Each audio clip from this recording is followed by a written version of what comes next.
ನಮಸ್ಕಾರ. ಇತ್ತೀಚೆಗೆ ಕೃಷಿ ಲೋಕದಲ್ಲಿ ಒಂದು ಮರದ ಹೆಸರು ಸಿಕ್ಕಾಪಟ್ಟೆ ಸದ್ಬಾಡ್ತಿದೆ. ಅದೇ ಮಹಾಗನಿ. ಯಾಕಪ್ಪ ಅಂದ್ರೆ ಇದ್ರ ಹಿಂದೆ ಒಂದು ದೊಡ್ಡ ದುಡ್ಡಿನ ಲೆಕ್ಕಾಚಾರನೇ ಇದೆ. ಅದೇನೂ ಅಂತ ನೋಡೋಣ ಬನ್ನಿ. ಎಕರೆಗೆ 2 ಕೋಟಿ ರೂಪಾಯಿ. ಹೌದು, ನೀವು ಕೇಳಿದ್ ನಿಜ. ಈ ಒಂದೇ ಒಂದು ಮಾತಿದೆಯಲ್ಲ, ಇದು ಇವತ್ತು ಸಾವಿರಾರು ರೈತರ ಗಮನವನ್ನ ಮಹಾಗನಿ ಕೃಷಿ ಕಡೆ ಸೆಳೆದಿದೆ. ಆದ್ರೆ ಈ ಮಾತು ನಿಜಾನಾ? ಇಷ್ಟೊಂದು ದುಡ್ಡು ಮಾಡೋಕೆ ಸಾಧ್ಯನಾ? ಅಥವಾ ಇದು ಒಂದು ಬರೀ ಬಾಯ್ಮಾತಾ? ಬನ್ನಿ, ಈ ಹಸಿರು ಬಂಗಾರ ಅಂತ ಕರೆಸ್ಕೊಳ್ಳೋ ಈ ಮರದ ಅಸಲಿಯತ್ತೇನು ಅಂತ ಒಟ್ಟಿಗೆ ನೋಡೋಣ. ಸರಿ, ಈ 2 ಕೋಟಿ ಲೆಕ್ಕಕ್ಕೆ ಬರೋಕ್ಕೂ ಮುಂಚೆ ಒಂದು ಮೂಲ ಪ್ರಶ್ನೆಗೆ ಉತ್ತರ ಕಂಡುಕೊಳ್ಳೋಣ. ಏನಪ್ಪಾ ಅಂದ್ರೆ, ಈ ಮಹಾಗನಿ ಮರಕ್ಕೆ ಯಾಕೆ ಇಷ್ಟೊಂದು ಬೆಲೆ? ಇದನ್ನ ಯಾಕೆ ಹಸಿರು ಬಂಗಾರ ಅಂತ ಕರೀತಾರೆ? ಮಹಾಗನಿಯ ಅಸಲಿ ಮೌಲ್ಯ ಇರೋದೇ ಅದರ ಕ್ವಾಲಿಟಿಯಲ್ಲಿ. ನೋಡಿ, ಒಂದನೇದು, ಇದು ಸಿಕ್ಕಾಪಟ್ಟೆ ಗಟ್ಟಿ ಮರ. ಅಷ್ಟು ಸುಲಭವಾಗಿ ಹಾಳಾಗಲ್ಲ. ಇದರಲ್ಲಿ ನ್ಯಾಚುರಲ್ ಆಗಿ ಎಣ್ಣೆ ಅಂಶ ಇರೋದ್ರಿಂದ ಗೆದ್ಲು ಹುಳಗಳು ಇದರ ಹತ್ರಕ್ಕೂ ಬರಲ್ಲ. ಇದು ಒಂದು ರೀತಿ ನ್ಯಾಚುರಲ್ ಪೆಸ್ಟ್ ಕಂಟ್ರೋಲ್ ಇದ್ದಾಗೆ.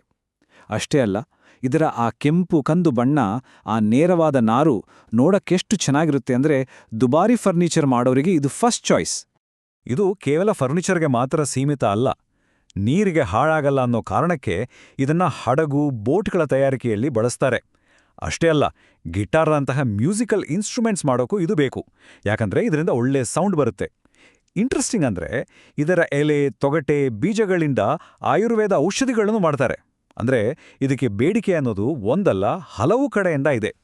ಸರಿ, ಇದರ ವ್ಯಾಲ್ಯೂ ಬಗ್ಗೆ ಗೊತ್ತಾಯ್ತು. ಹಾಗಿದ್ರೆ ಇದನ್ನ ಬೆಳೆಯೋದು ಹೇಗೆ? ಒಂದು ಮಹಾಗನಿ ತೋಟ ಮಾಡಬೇಕು ಅಂದ್ರೆ ಏನೆಲ್ಲ ಮಾಡಬೇಕು? ನೋಡೋಣ ಬನ್ನಿ. ಮೊದಲ ಮತ್ತು ಅತಿ ಮುಖ್ಯವಾದ ಸ್ಟೆಪ್ ಅಂದ್ರೆ ಸರಿಯಾದ ತಳಿಯನ್ನ ಆಯ್ಕೆ ಮಾಡೋದು. ಇದರಲ್ಲಿ ಅಮೆರಿಕನ್ ಮಹಾಗನಿ ಮತ್ತು ಆಫ್ರಿಕನ್ ಮಹಾಗನಿ ಅಂತ 2 ವೆರೈಟಿಗಳು ಫೇಮಸ್. ನಮ್ಮ ಭಾರತದ ವಾತಾವರಣಕ್ಕೆ ರೋಗ ನಿರೋಧಕ ಶಕ್ತಿ ಜಾಸ್ತಿ ಇರೋ ಆಫ್ರಿಕನ್ ತಳಿಗಳೇ ಬೆಸ್ಟ್ ಅಂತ ತಜ್ಞರು ಹೇಳ್ತಾರೆ. ಈ ಮಹಾಗನಿ ಮರ ಚೆನ್ನಾಗಿ ಬೆಳಿಬೇಕು ಅಂದ್ರೆ ಅದಕ್ಕೆ ಒಂದು ನಿರ್ದಿಷ್ಟ ವಾತಾವರಣ ಬೇಕು. ಸುಮಾರು 20-35 ಡಿಗ್ರಿ ಸೆಲ್ಸಿಯಸ್ ಟೆಂಪರೇಚರ್, ಒಳ್ಳೆ ಮಳೆ ಬೀಳಬೇಕು. ಆದರೆ ಎಲ್ಲಕ್ಕಿಂತ ಮುಖ್ಯವಾದ ವಿಷಯ ಅಂದ್ರೆ ನೀರು ನಿಲ್ಲಬಾರ್ದು. ಗಿಡದ ಬುಡದಲ್ಲಿ ನೀರು ನಿಂತ್ರೆ ಆ ಗಿಡ ಸತ್ತೇ ಹೋಗುತ್ತೆ. ಸೊ ನೀರು ಬಸ್ತು ಹೋಗೋ ಜಾಗ ಇರಲೇಬೇಕು. ಇನ್ನು ಗಿಡ ನಡೋದು ತುಂಬಾ ಸಿಂಪಲ್. 1.5 ಅಡಿ ಗುಂಡಿ ತೆಗೆದು ಅದಕ್ಕೆ ಚೆನ್ನಾಗಿ ಸಾವಯವ ಗೊಬ್ಬರ ಹಾಕಿ ಮಣ್ಣು ರೆಡಿ ಮಾಡಬೇಕು. ಇಲ್ಲೊಂದು ಚಿಕ್ಕ ಟಿಪ್, ಮಳೆಗಾಲ ಶುರು ಆಗುತ್ತಲ್ಲ, ಆ ಟೈಮ್ನಲ್ಲಿ ಗಿಡ ನೆಟ್ರೆ ಅದು ಬೇಗ ಚಿಗುರುಕೊಂಡು ಚೆನ್ನಾಗಿ ಬೆಳೆಯುತ್ತೆ. ಸರಿ, ಇಲ್ಲಿಯವರೆಗೂ ಎಲ್ಲ ಚೆನ್ನಾಗೇ ಇದೆ. ಆದ್ರೆ ಈಗ ಮಾತಾಡೋಣ ಮಹಾಗನಿ ಕೃಷಿಯಲ್ಲಿರೋ ಅತೀ ದೊಡ್ಡ ಚಾಲೆಂಜ್ ಬಗ್ಗೆ. ಅದುವೇ ಕಾಯುವಿಕೆ. ಅಂದ್ರೆ ಬೆಳೆ ಕೈಗೆ ಬರೋಕೆ ಬೇಕಾದ ಸಮಯ ಮತ್ತೆ ಆ ಸಮಯದಲ್ಲಿ ಎದುರಾಗೋ ರಿಸ್ಕ್ಗಳು. ಇಲ್ಲಿ ತಾಳ್ಮೆ ಅನ್ನೋದು ತುಂಬಾನೇ ಮುಖ್ಯ. ಯಾಕಂದ್ರೆ ಇದು ಇವತ್ತು ನೆಟ್ಟು ನಾಳೆ ದುಡ್ಡು ತರೋ ಬೆಳೆ ಅಲ್ಲ. ಮೊದಲ 3 ವರ್ಷ ಸ್ವಲ್ಪ ಕಾಳಜಿ ಬೇಕು, ಆಮೇಲೆ ಅದರ ಪಾಡಿಗದು ಬೆಳೆಯುತ್ತೆ. ಆದ್ರೆ ಮರವನ್ನ ಮಾರಿ ದುಡ್ಡು ಮಾಡಬೇಕು ಅಂದ್ರೆ ಕನಿಷ್ಠ ಅಂದ್ರೂ 15-25 ವರ್ಷ ಕಾಯಲೇಬೇಕು. ಇದೊಂದು ಲಾಂಗ್ ಟರ್ಮ್ ಇನ್ವೆಸ್ಟ್ಮೆಂಟ್. ಇಷ್ಟು ವರ್ಷ ಕಾಯುವಾಗ ಇದಕ್ಕೆ ಒಂದು ದೊಡ್ಡ ಶತ್ರು ಕಾಡುತ್ತೆ. ಅದರ ಹೆಸರು ಹೈಪ್ಸಿಪಾಯಿಲ್ಲಾ ಅಥವಾ ಚಿಗುರು ಕೊರಕ ಹುಳ. ಈ ಹುಳ ಏನ್ ಮಾಡುತ್ತೆ ಅಂದ್ರೆ ಮರ ನೇರವಾಗಿ ಬೆಳೆಯೋ ತುದಿಯನ್ನೇ ಕೊರ್ದು ತಿನ್ಬಿಡುತ್ತೆ. ಆಗ ಮರ ನೇರ ಹೋಗೋ ಬದಲು ಅಡ್ಡಾದಿಡ್ಡಿ ಕೊಂಬೆಗಳನ್ನ ಬಿಡುತ್ತೆ. ಹೀಗಾದ್ರೆ ಮರದ ಮಾರುಕಟ್ಟೆ ಮೌಲ್ಯ ಫುಲ್ ಡೌನ್ ಆಗ್ಬಿಡುತ್ತೆ. ಆದ್ರೆ ಹೆದರ್ಬೇಕಾಗಿಲ್ಲ, ಈ ಸಮಸ್ಯೆಗೂ ಪರಿಹಾರ ಇದೆ. ಮಹಾಗನಿ ಒಂದನ್ನೇ ಬೆಳೆಯೋ ಬದಲು ಬೇರೆ ಬೇರೆ ಮರಗಳ ಜೊತೆ ಮಿಶ್ರ ಬೆಳೆಯಾಗಿ ಬೆಳೆದ್ರೆ ಈ ಹುಳದ ಕಾಟ ಕಡಿಮೆಯಾಗುತ್ತೆ.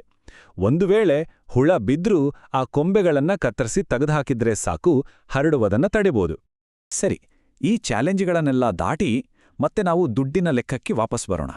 ಆ 2 ಕೋಟಿ ಅನ್ನೋ ಅಂಕಿಅಂಶ ಹೇಗ್ ಬರುತ್ತೆ ಅಂತ ಈಗ ಡೀಟೇಲ್ ಆಗಿ ನೋಡೋಣ. ನೋಡಿ, ಈ ಲಾಭದ ಲೆಕ್ಕ ಶುರುವಾಗದೆ ಮರಗಳ ಸಂಖ್ಯೆಯಿಂದ. 1 ಎಕರೆ ಜಾಗದಲ್ಲಿ ಸರಿಯಾದ ಅಂತರದಲ್ಲಿ ಗಿಡ ನೆಟ್ರೆ ಸುಮಾರು 1000 ಮರಗಳನ್ನ ಬೆಳೆಸಬಹುದು. ಒಂದು ಮರ ಪೂರ್ತಿಯಾಗಿ ಬೆಳೆದ ಮೇಲೆ ಅದರ ಕೆಳಭಾಗದ ಮುಖ್ಯ ಕಾಂಡ ಇದೆಯಲ್ಲ, ಅದೇ ಅತ್ಯಂತ ಬೆಲೆಬಾಳದು. ಅದರಿಂದ ಸುಮಾರು 20 ಕ್ಯೂಬಿಕ್ ಫೀಟ್ ಅಥವಾ ಘನ ಅಡಿಯಷ್ಟು ಕ್ವಾಲಿಟಿ ಮರ ಸಿಗುತ್ತೆ. ಮಾರುಕಟ್ಟೆಯಲ್ಲಿ 1 ಘನ ಅಡಿಗೆ 2000 ರೂಪಾಯಿವರೆಗೂ ರೇಟ್ ಹೋಗುತ್ತೆ. ಆದ್ರೆ ನಾವು ಅಷ್ಟೆಲ್ಲ ಬೇಡ, ತುಂಬನೇ ಕಮ್ಮಿ ಅಂದ್ರೆ 1 ಕ್ಯೂಬಿಕ್ ಫೀಟ್ಗೆ ಕೇವಲ 500 ರೂಪಾಯಿ ಸಿಕ್ಕಿದ್ರೂ ಸಾಕು ಅಂತ ಲೆಕ್ಕ ಹಾಕೋಣ. ಹಾಗಿದ್ರೆ ಈಗ ನೀವೇ ಲೆಕ್ಕ ಹಾಕಿ. ಒಂದು ಮರಕ್ಕೆ 20 ಕ್ಯೂಬಿಕ್ ಫೀಟ್, 1 ಕ್ಯೂಬಿಕ್ ಫೀಟ್ಗೆ 500 ರೂಪಾಯಿ. ಅಂದ್ರೆ ಒಂದು ಮರದಿಂದನೇ 10,000 ರೂಪಾಯಿ ಆಯ್ತು.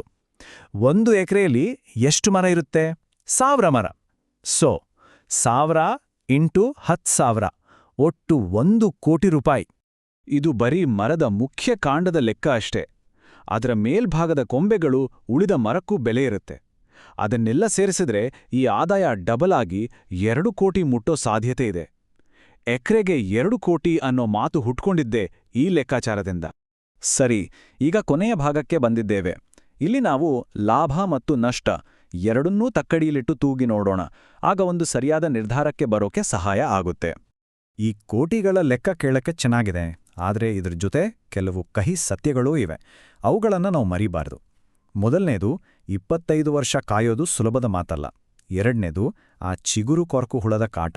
ಮೂರನೇದು, ಇವತ್ತಿರೋ ರೇಟು 25 ವರ್ಷ ಆದ್ಮೇಲೂ ಇರುತ್ತೆ ಅಂತ ಗ್ಯಾರಂಟಿ ಇಲ್ಲ. ಎಲ್ಲಕ್ಕಿಂತ ಮುಖ್ಯವಾಗಿ, ಮರ ಕಡಿಯೋಕೆ ಫಾರೆಸ್ಟ್ ಡಿಪಾರ್ಟ್ಮೆಂಟಿಂದ ಪರ್ಮಿಷನ್ ತಗೋಬೇಕು. ಇದೆಲ್ಲ ತಲೆನೋವಿನ ಕೆಲ್ಸ. ಹಾಗಿದ್ರೆ ಚಿತ್ರಣ ತುಂಬಾನೇ ಕ್ಲಿಯರ್ ಆಗಿದೆ. ಒಂದು ಕಡೆ ಸಿಕ್ಕಾಪಟ್ಟೆ ಲಾಭ, 1-2 ವರ್ಷ ಆದ್ಮೇಲೆ ಹೆಚ್ಚು ಮೇಂಟೆನೆನ್ಸ್ ಇಲ್ಲ, ಜೊತೆಗೆ ಪರಿಸರಕ್ಕೂ ಒಳ್ಳೇದು ಅನ್ನೋ ಪ್ಲಸ್ ಪಾಯಿಂಟ್ಸ್ ಇದೆ. ಇನ್ನೊಂದು ಕಡೆ ತುಂಬಾ ವರ್ಷ ಕಾಯ್ಬೇಕು, ಕೀಟಗಳ ರಿಸ್ಕ್ ಇದೆ, ಮಾರ್ಕೆಟ್ ರೇಟ್ ಗ್ಯಾರಂಟಿ ಇಲ್ಲ ಅನ್ನೋ ದೊಡ್ಡ ಮೈನಸ್ ಪಾಯಿಂಟ್ಸ್ ಕೂಡ ಇದೆ. ಹಾಗಾದ್ರೆ ಕೊನೆಯದಾಗಿ ಉಳಿಯೋ ಪ್ರಶ್ನೆ ಒಂದೇ: ಮಹಾಗನಿ ಕೃಷಿ ಅನ್ನೋದು ತಾಳ್ಮೆಯಿರೋ ರೈತನಿಗೆ ಸಿಗೋ ದೊಡ್ಡ ನಿಧಿನಾ ಅಥವಾ 25 ವರ್ಷಗಳ ಒಂದು ದೊಡ್ಡ ಗ್ಯಾಂಬ್ಲಿಂಗಾ? ಈ ಪ್ರಶ್ನೆಗೆ ಉತ್ತರ ಪ್ರತಿಯೊಬ್ಬರ ಧೈರ್ಯ ಮತ್ತು ದೂರದೃಷ್ಟಿಯನ್ನ ಅವಲಂಬಿಸಿರುತ್ತೆ ಅಷ್ಟೇ.